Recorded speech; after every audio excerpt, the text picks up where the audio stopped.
என்னென்ன இருக்காங்க?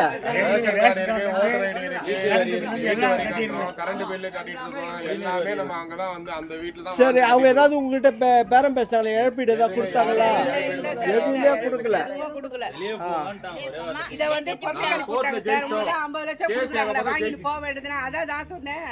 வாங்கினவங்க யாரு, கொடுத்தவங்க யாரு கேட்டு சொல்றீங்க பாரு. உங்களை செருப்பால் அடிப்பேன்னு அன்னைக்கு சொல்லிட்டு வந்தேன் எல்லாருக்குமே. யாரும் வாங்கினா அவங்கவுங்க வீட்டுக்கு போக போறாங்க சார். ஒரு பெண்களுக்கு ஒரு மக்களுக்கு ஒரு பிரச்சனைனா அத்தனை மக்களும் ஒருங்கிணையாத வரைக்கும் இன்னைக்கு இவங்களுக்கு நடந்தது நாளைக்கு யாருக்கு வேணாலும் நடக்கலாம். இதை பக்கத்துல இருந்து பார்த்துக்கிட்டு இருக்க அந்த உங்களுக்கும் நடக்கலாம். இது எல்லாருக்குமே நடக்கும். மக்கள் முதல்ல ஒருங்கிணைய வேணும். ஒரு மக்களுக்கு பாதிப்பு இருந்தா ஈவு இறக்கமற்ற மக்கள் இன்னைக்கு உருவாக்கிட்டு இருக்காங்க.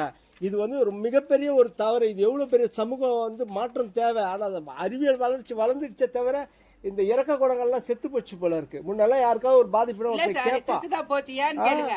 மணி 7 மணி அளவுல சாமான தூக்கி வெளில போடுறாங்க. அந்த நேரத்துல நீங்க எங்க போவீங்க? இந்த அதிகாரிகளுக்கு தான் அறிவு இல்லையா? அதை கேட்டு செய்யறாங்களே. பணம் வாங்கிட்டா கூட ஏன்பா ஒரு நேரம் ஒரு டைம் காலம் கிடையாதா? உங்களுக்கு கால வரமுறை கிடையாதா? அதெல்லாம் கொடுக்க வேண்டாமா?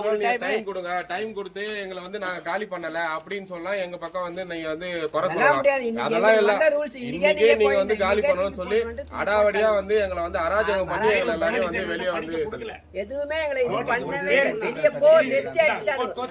நாங்க 4 தலைமுறையா வாழ்ந்து பிரயோஜனம். இது முழுக்க முழுக்க